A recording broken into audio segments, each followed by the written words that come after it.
So I know you guys really want to hear a cold start up on a non-turbo automatic Supra, so here you go.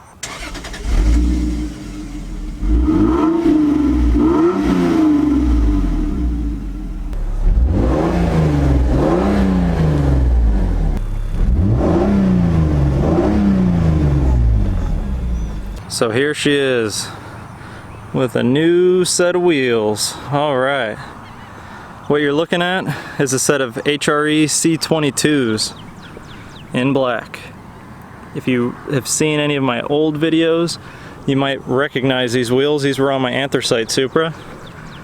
So I was able to hunt them back down and buy them back. A friend of mine, Victor at Induction Performance, had them. So I had to scoop them back up. Just put new tires on the front. They were really old, not to mention they were flat spotted. So I went with a 255 40 18 up front. It did have a 255 35 18. So I wanted to add a little bit more height to it, so the car's, you know, just a smidget higher off the ground, and for a little bit of more comfort. The rears are currently the 315 30 18, which is what Victor put on them when he had gotten my old Anthracite car. It had 305s on it before, which these are actually nice because if you look, they're like perfectly flush with the quarter panels. So I think I'm going to stick with that size. However, I'm going to go to a 35 series tire, and also there's some gap there, but that's fixable with the suspension. But check out the stance on it. It has that kind of stereotypical, you know, big boy Supra kind of look, at the right angle, of course, which I'm not really getting here. Video's not really doing it justice, but in person it looks really cool.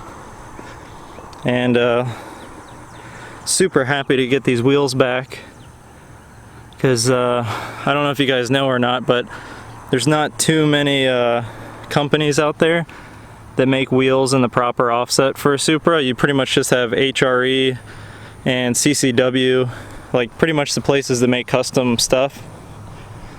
So when you run into like the XXRs and whatnot, you're very limited in some of the cheaper rims because of the offsets. So I was super happy to get these things back, and took the front lip off. It had the factory lip, but it was like broken off like right about there, so that whole piece was missing. So I got rid of that. It was vibrating and making a bunch of noise, which the whole bumper honestly needs to be replaced. You can see it split there, and on the other side it's cracked as well in the same spot. It's just beat up, has holes in it, so I'm gonna go ahead and replace that. As you can see, there's like key marks all over the car and little dents, and the paint's seen better days. So I'm definitely gonna need to get it repainted.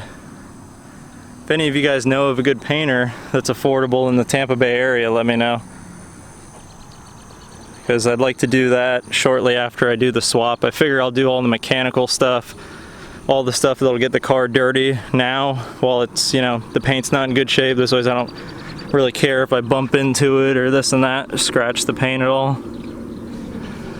But I already got a engine and transmission for the car, as well as a single turbo kit and a front mount kit and an exhaust.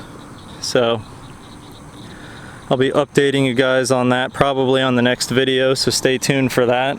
And as far as brakes on this car, I'm just gonna leave the NA in the rear just in case I ever want to go to a 15-inch rim. This way I don't have to worry about changing brakes back and forth. As far as the front, I really want to go with the red Brembo 6-piston that I had on my Anthracite Supra. I guess there's cheaper options out there now, so I'm gonna look into that. But I definitely like to get that look, and those brakes were awesome. The car stopped really well with those brakes. But give you guys a quick walk around since we've got the car outside and out of the garage. You can see more of the scratches all over, scuffed up there on the quarter panel. I mean, it was neglected a bit, but the interior is in pretty good shape considering how crappy the outside looks. So pretty happy about that. I'll show you guys the engine real quick. So this will be coming out. So if you or anybody you know needs a non-turbo 2JZ engine, this one does not have a distributor, which is pretty cool. If you were gonna do like an NAT, just hit me up either on Instagram or here on YouTube. This also has the automatic transmission, so I'm gonna be getting rid of the engine, the trans, the drive shaft, the differential. It's unfortunately a non-LSD, so it's an open diff. But if you know anybody interested in that, let me know. I'm also getting rid of like all the auto pedals and the auto interior and the shifter and all that, because I'm going 6-speed. So let me know if you guys know of anybody. But other than that, guys, I hope you guys are having a great week, and I'll see you guys on the next video. Thanks, guys.